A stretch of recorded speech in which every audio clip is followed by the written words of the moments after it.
Witam serdecznie. Dzisiaj po południu szok, jak głęboka będzie deflacja w 2023 roku. To jest temat przewodni tego wpisu.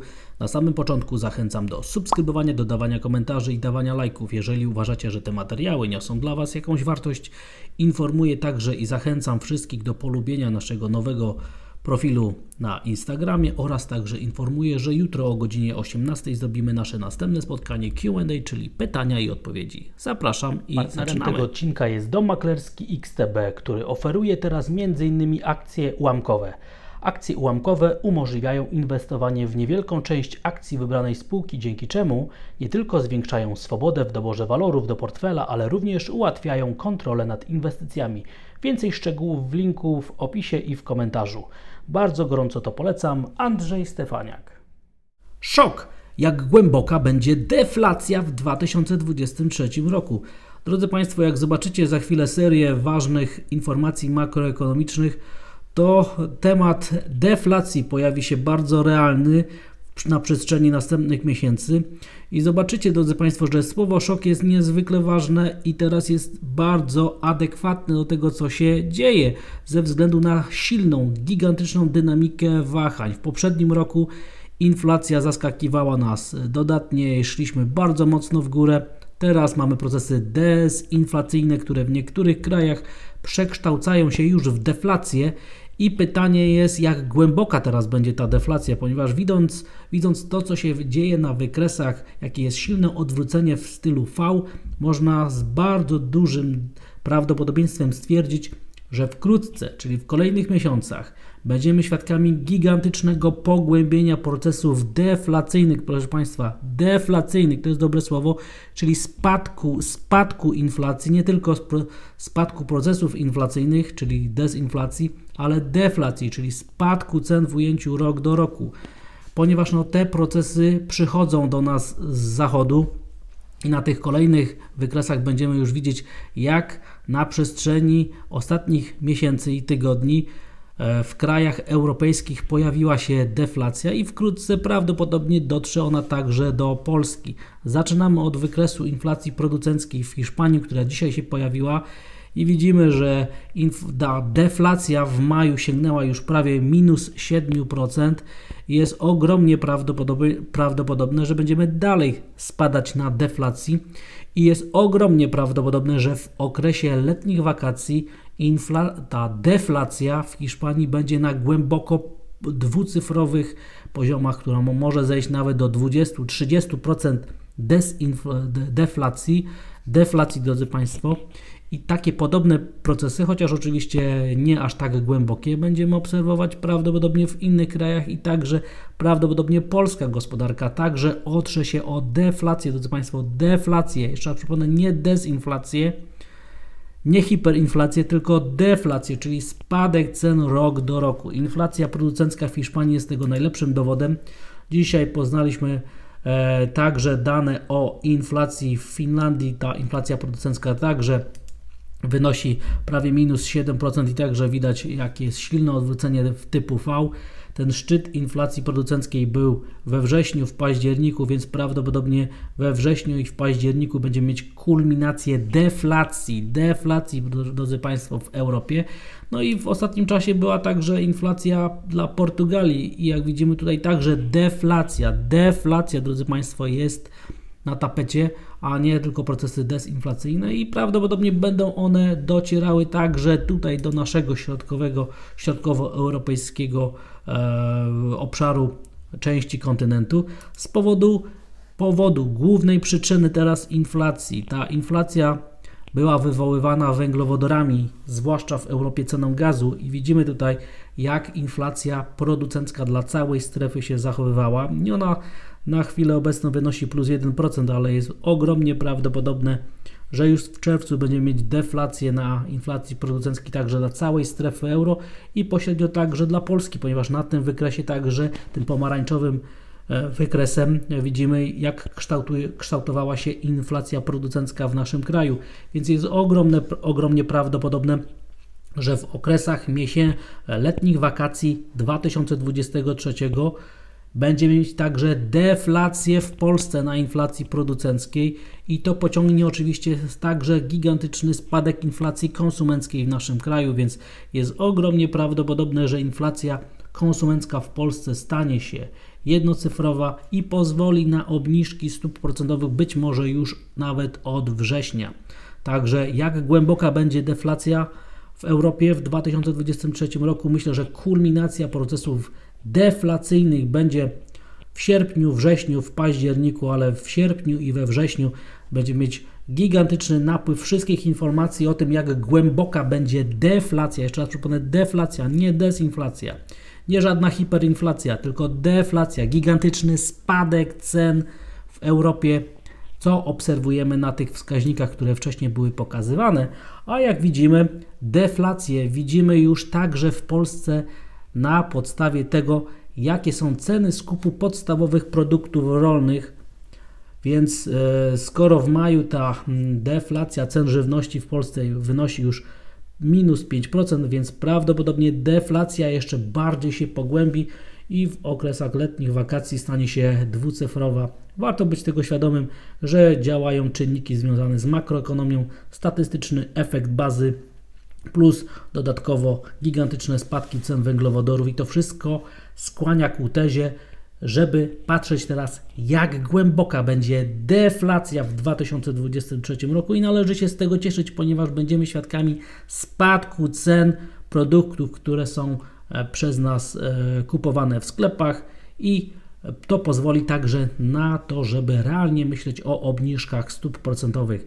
Widzimy, jak gigantyczne są wahania inflacji. Silne wzrosty, teraz gigantyczne spadki. Widzimy, że słowo szok, jeżeli mówimy o inflacji, jest jak najbardziej uzasadnione, więc nie dziwcie się, drodzy Państwo, że tak bardzo często używam tego sformułowania, ponieważ jest ono naprawdę adekwatne do tego, co się teraz dzieje i co się będzie dalej działo, ponieważ ten efekt bazy będzie do nas powracał takimi falami z roku na rok. No i zobaczymy, jak bardzo światowa, europejska i polska gospodarka jest odporna na te wszystkie wstrząsy, które płyną do nas na przestrzeni ostatnich miesięcy, ostatnich lat. Jak bardzo jest naprawdę duża odporność gospodarek na te wszystkie wydarzenia, które się dzieją i zobaczymy, czy czasem nie będą się dalej działy. I w tym momencie zachęcam do specjalnego, nowego materiału podlinkowanego tam na dole w opisie i w komentarzu o widmie recesji, która straszy rynki.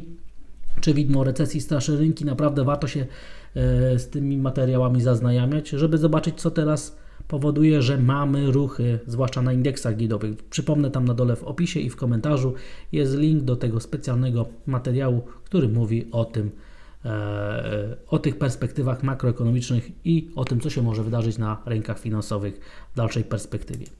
No i teraz rzut oka na inne ważne wydarzenia, które się teraz dzieją.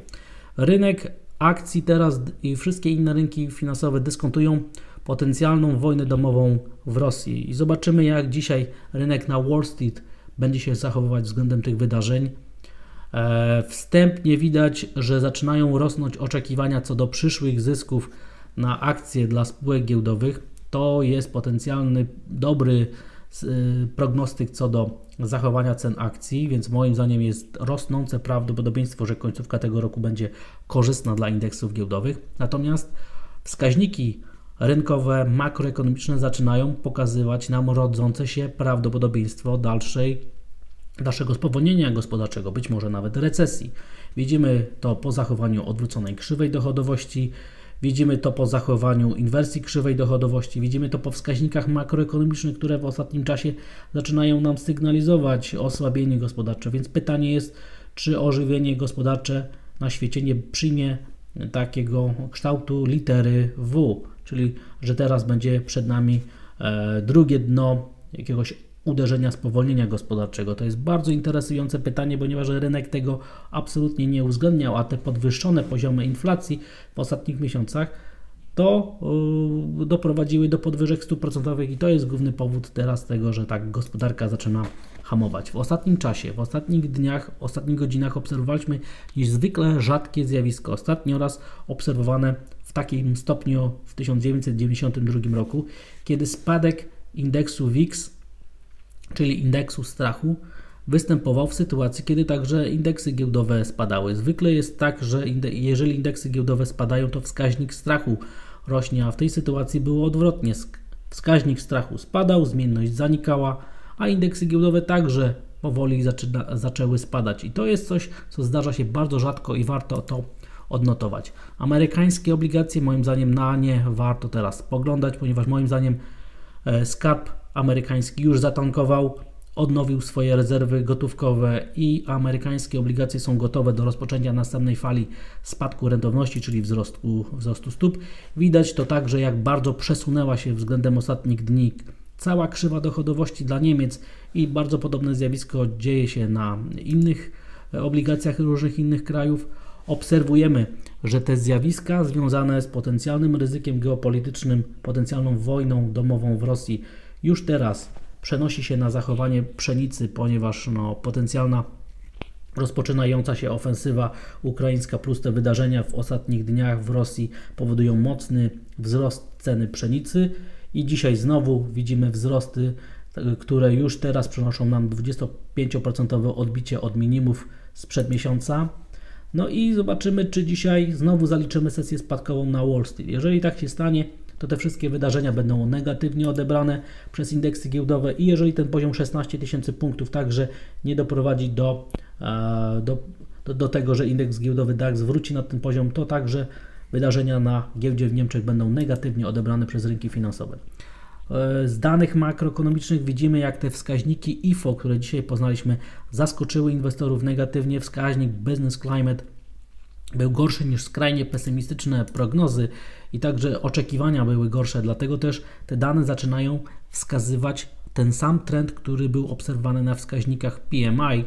Przypominam, to są dane za czerwiec, więc najbardziej świeże ze wszystkich świeżych danych, a to jest pretekst do tego, żeby giełdy papierów wartościowych zaczęły spadać. Warto być tego świadomym. Natomiast bardzo dobrą informacją jest to, że w perspektywie średnio- i długoterminowej wzrost płynności na rynkach finansowych, a ma to miejsce przede wszystkim na rynkach emerging markets w Azji, czyli w Chinach, mówiąc krótko, sprzyja temu, żeby indeksy giełdowe zaczęły rosnąć i ten wykres jest pewnego rodzaju optymizmem, wieje optymizmem dla tych, którzy liczą na to, że końcówka roku będzie optymistyczna, przyniesie wzrost indeksów giełdowych. Patrzymy na euro-dolara, gdzie się ukształtuje poziom, gdzie się będą kształtowały notowania względem poziomu 1,09. Na razie jesteśmy powyżej, więc euro-dolar się nie boi ryzyka geopolitycznego. Z ciekawostek warto zwrócić uwagę, jak teraz duzi gracze na rynku walutowym obstawiający trend na funcie brytyjskim tankują netto długie pozycje na funcie brytyjskim, że jesteśmy na parach związanych z jenem, w tym wypadku na dolar-jenie, blisko strefy, gdzie Bank Japonii zaczyna interweniować. Warto być tego świadomym, co się dzieje, a z ciekawostek para Australia do jena jest na swoich oporach wynikającej z przebiegu 30-letniej linii trendu spadkowego. To jest ciekawostka, którą także warto wychwycić. A surowce, spadki rentowności i zachowanie amerykańskiego dolara, który raczej traci na wartości, powinno doprowadzić do wzrostu ceny złota, więc moim zdaniem rośnie prawdopodobieństwo, że właśnie tak się stanie. Bloomberg zauważa w swoich raportach, że jesteśmy na poziomach, które były ostatnio obserwowane w momencie, kiedy rozpoczynała się wojna na Ukrainie, a teraz mamy być także na ważnych wsparciach wynikających z przebiegu średniej stusesyjnej, czyli tak mniej więcej średniej półrocznej, i Bloomberg także w swoim raporcie przywiązuje do tych poziomów bardzo dużą wagę i do znaczenia także analizy technicznej w postaci tego, że jesteśmy także w miejscu, gdzie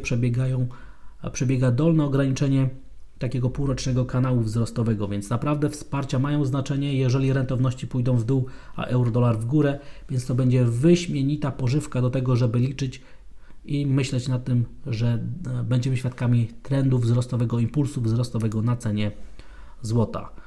Zobaczymy, co się dzisiaj wydarzy na cenie miedzi podczas sesji amerykańskiej. Jeżeli sesja będzie spadkowa, będzie potwierdzała spadki indeksów giełdowych, to ryzyko indeksów giełdowych silnie wzrośnie. Moim zdaniem taka powinna być interpretacja. Natomiast widzimy na wykresie krótkoterminowym, że dopiero przebicie najbliższego wsparcia w rejonie $8250 będzie pierwszym zwiastunem, że naprawdę coś poważniejszego jest w tym impulsie spadkowym z ostatnich godzin. No i pytanie jest, czy ropa naftowa wróci nad poziom $70, czy ten trzymacz, ten popyt, który się ujawnia w ostatnich miesiącach za każdym razem, kiedy spadamy poniżej $70, znowu się pojawi. No i należy być przygotowanym, że taki impuls wybicia nagle mocnego ruchu w górę może się pojawić w każdej chwili. A jak się pozycjonowali duzi gracze w poprzednim tygodniu, widzimy na tym wykresie pozycjonowania. Cały czas są budowane długie pozycje netto na euro-dolarze. Widzimy, że krótkie pozycje są dodawane do indeksu Standard & Poor's na przykład i poszczególne rynki tutaj bardzo ładnie widać. No i pytanie jest także, co z Bitcoinem, ze względu na to, że w ostatnich dniach systematycznie cena Bitcoina rosła, więc kiedyś musi przyjść korekta i teraz ten test poziomu $31,000 jest wyśmienitym miejscem, żeby taką korektę przeprowadzić. Natomiast Amerykanie w ostatnim czasie to oni pchali rynek Bitcoina w górę, więc zobaczymy, czy dzisiejsza sesja w Stanach Zjednoczonych także przyniesie pewnego rodzaju popyt. Jeżeli tak się stanie, no to ten opór $31,000 powinien być pokonany, a w takiej sytuacji otworzy się przestrzeń do ruchu w okolice $35,000. A na koniec działu poświęconego kryptowalutom ciekawostka, ponieważ widzimy na następnym wykresie, jak na przestrzeni ostatnich miesięcy spada udział handlu na giełdzie w Binance tymi najbardziej popularnymi kryptowalutami. Warto być tego świadomym, że teraz udział Binance wyraźnie spada. No i dział poświęcony Polsce. Poznaliśmy dzisiaj dane o stopie bezrobocia dla naszego kraju. Była ona niższa niż